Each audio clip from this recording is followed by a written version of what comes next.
Do you sleep with the rosary in your hand? There is a deep mystery that very few people truly understand, a spiritual secret that is rarely spoken about, even from the pulpit, even within the church itself, but that was lived by saints and revealed by Padre Pio. And what he said about it could completely change the way you sleep and even the path of your soul. Because here is the truth.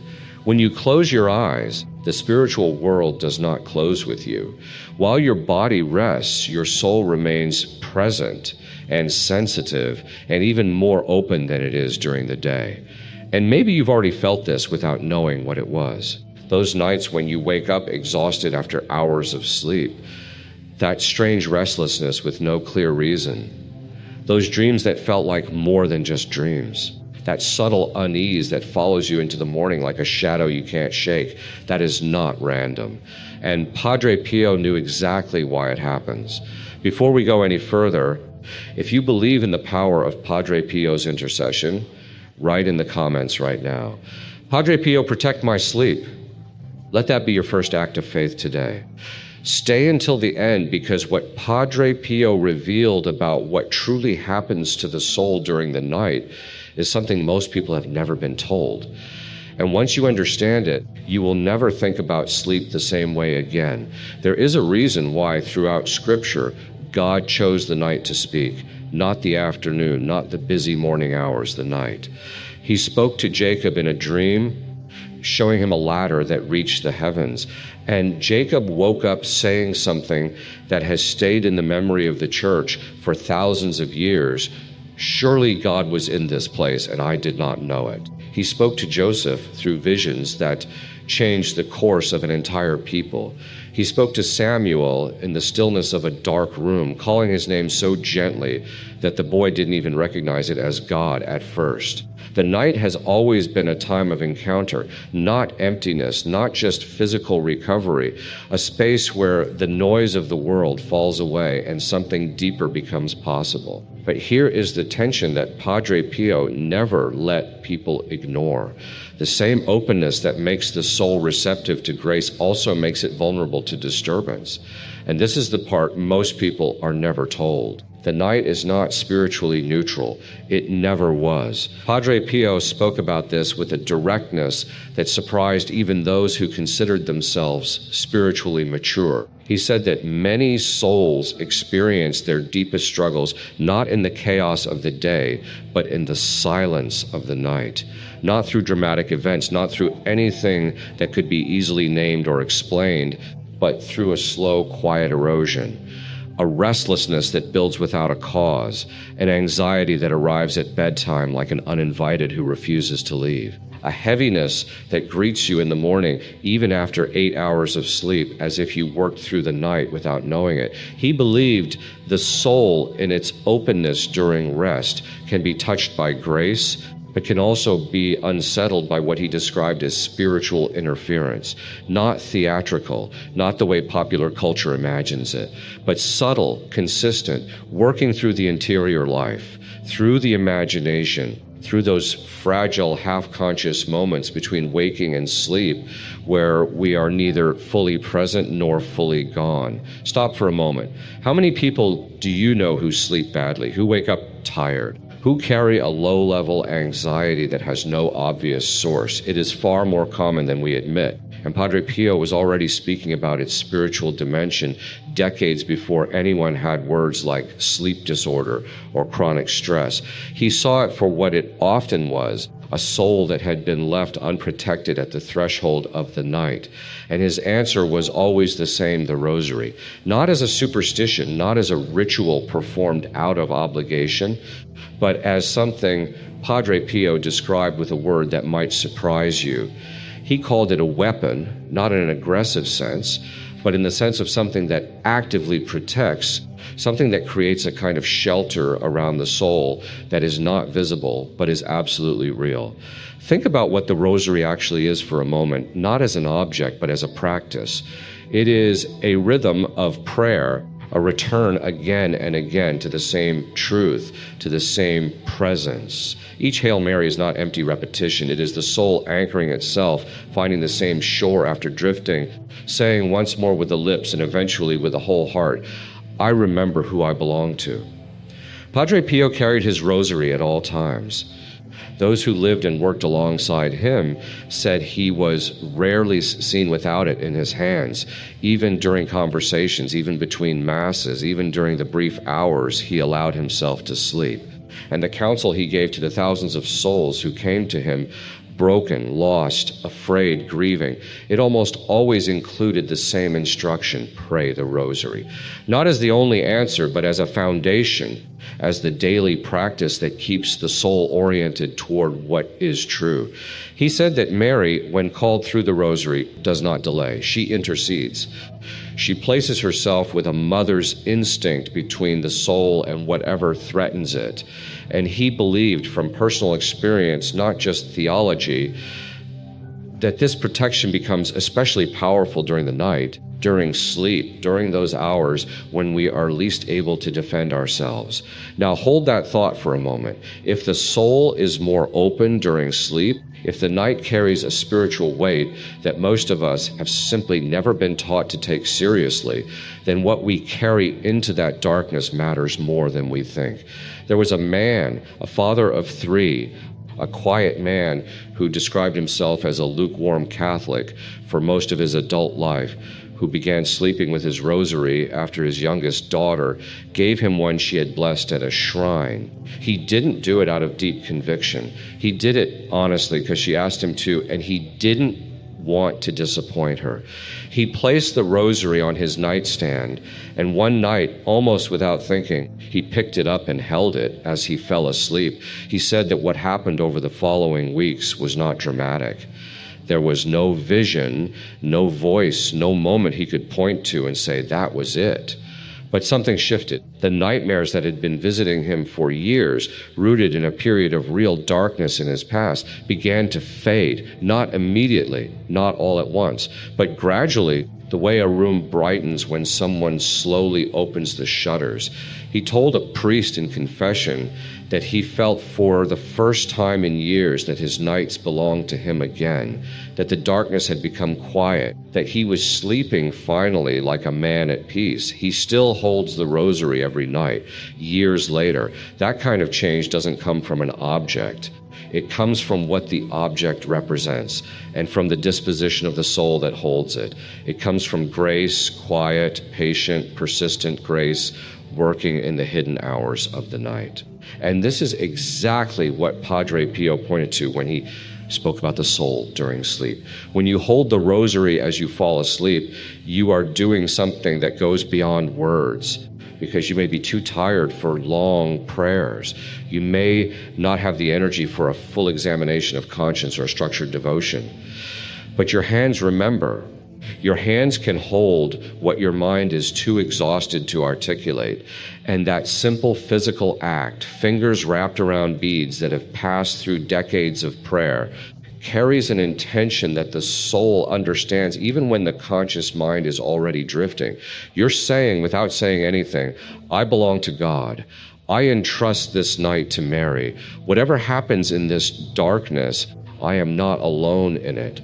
The soul hears that. The soul responds to that. Padre Pio taught that spiritual habits form the interior life in ways we cannot always observe directly. We don't see the change as it happens. It is like the slow work of water on stone, invisible in the moment, undeniable over time. The practice of sleeping with the rosary night after night teaches the soul something that cannot be taught any other way. It teaches trust. It teaches surrender. It teaches the soul to rest, not just physically, but completely. To lay down not only the body, but the fears, the unresolved tensions, the burdens that have no easy answer. And if we are honest, that is the hardest thing most of us are asked to do. We are people who hold on. We hold on to our problems, turning them over in our minds as we lie in the dark. We hold on to our fears, rehearsing worst-case scenarios with a thoroughness that would impress any strategist. We hold on to our resentments, replaying conversations that hurt us, sharpening our responses to people who will never hear them. We hold on to our need to control what comes next as if the right amount of mental rehearsal could guarantee that tomorrow goes according to plan. The rosary, held in the hand as sleep approaches, is a quiet invitation to release all of that, not into a void, not into uncertainty, but into the hands of a mother who has never stopped interceding for her children, and into the care of a God who, as the psalmist wrote with quiet confidence, grants sleep to those he loves.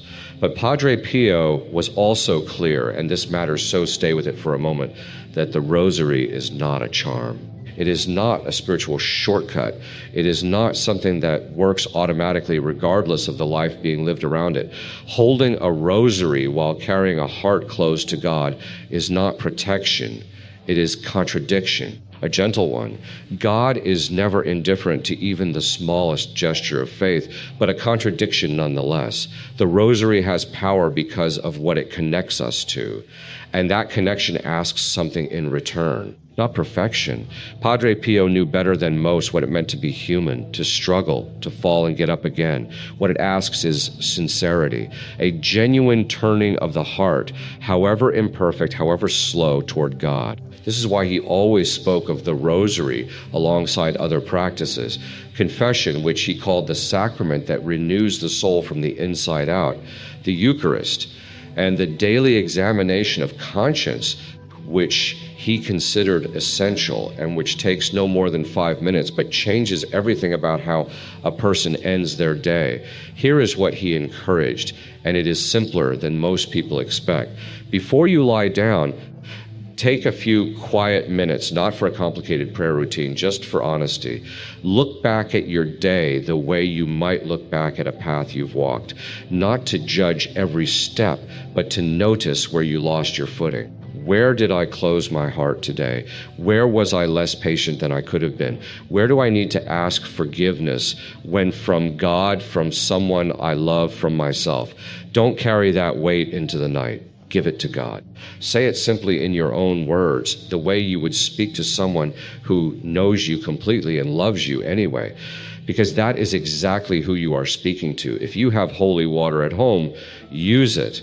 Make the sign of the cross. Ask God's blessing over your room, your sleep, the space where you are most vulnerable. This is not superstition. It is one of the oldest practices of the Church, the sanctification of ordinary spaces, the quiet insistence that the sacred is not confined to a building, but is present wherever we invite it. Then take the rosary. You don't have to pray the full 15 or 20 decades. 1 decade prayed slowly, really slowly, is letting each word mean something, is enough to shift something in the soul. And if you fall asleep mid-prayer, don't worry. Padre Pio said this with a warmth that people remembered. Mary understands. She takes the intention. She receives the effort. She is not a God of perfect performances. She is a mother. Hold the rosary as you lie down. Let your hands rest around it naturally, and say in whatever words come most easily, Lord, I place my soul in your hands tonight. Mary, watch over my sleep. Whatever does not come from God, keep it far from me. That is enough. That is genuinely, completely enough. Because now we arrive at the part of Padre Pio's teaching that is perhaps the least talked about and the most extraordinary. He believed that God visits souls during sleep. Not in the extraordinary headline-making sense. Not every dream is a mystical vision, and Padre Pio was always careful to discourage spiritual sensationalism. But in the quiet, ordinary sense that is actually more remarkable than any vision. The sense of a presence, a peace that settles in without explanation, a clarity that arrives with the morning, as if something was resolved overnight that couldn't be resolved during the day. A direction that comes to you softly without fanfare, the way light comes through a window before anyone else in the house is awake. Padre Pio believed this was far more common than people realized, and he believed it happened most often not to the most spiritually advanced, not to those with years of formal prayer behind them, but to souls who were simply prepared, souls who had ended the day honestly, who had asked forgiveness for what needed forgiving, who had held the rosary and said in whatever imperfect way, "I'm yours tonight. Do with this night what I cannot do for myself." When the soul is at rest and at peace, placed under God's care and Mary's intercession, it becomes receptive in a way that is simply not available during the busy, defended hours of daylight. The walls come down, the noise stops. And God, who is never absent, who is always closer than we think, takes those hours seriously. Maybe you have already experienced this without knowing what to call it. A morning where you woke up and something felt genuinely different, not euphoric, not dramatic, but lighter, clearer, as if a decision you had been agonizing over had somehow sorted itself overnight. A night where a dream carried something that stayed with you, not as an image that faded by breakfast, but as a feeling, a direction, a quiet certainty about something that had seemed uncertain the night before, a moment in the early hours, somewhere between sleep and waking, where you felt a presence so calm and so close that it almost surprised you. These things are not nothing. They are not the random noise of an overworked brain. They are the ordinary fruit of a soul that has over time learned to rest in God, and they are available to you, not as a reward for spiritual achievement, not for the especially devout or the especially disciplined, for anyone willing to end the day with honesty and begin the night with trust. So here is the invitation, and it is as simple as it sounds. Tonight, do something different. Take your rosary. Pray 1 decade before you sleep. Not rushed, not mechanical, but present. Let each Hail Mary be an act of trust rather than an obligation. Then hold the rosary as you lie down. Make that small, quiet act of surrender. Give your night to God. Try for 7 days, 7 nights, and pay attention, not with anxious scrutiny, looking for results the way you might track a medication, but with the open, gentle attention of someone who has placed something in good hands and is simply watching to see what happens. Pay attention to your sleep, to your dreams, to how you feel when you wake up, to your peace, to the quality of your thoughts in the first moments of the morning. You may be surprised by what you notice. And if something shifts, even something small, even something you're not quite sure how to name, come back and write it here. Write in the comments, "I surrender my sleep to God," not as a formula, as a declaration. Because there is something powerful about putting words to a decision. Even in a comment, even among strangers, it makes it more real. It commits the soul in a way that silent intention sometimes doesn't. If this reflection touched something in you today, please share it. Not because this channel needs the numbers, but because you probably know someone who struggles with their nights. Someone whose sleep is restless and whose mornings are heavy. Someone who carries anxiety into the dark and can't seem to leave it there. A friend, a parent, a sibling. Sometimes the most loving thing we can do for someone is to pass along something that brought us peace. Send them this video. Let them find their way to it. And if this kind of content rooted in faith, in the depth of the Catholic tradition, in the real and human wisdom that Padre Pio carried, if this is what you come here for, then please subscribe. Leave a like on this video.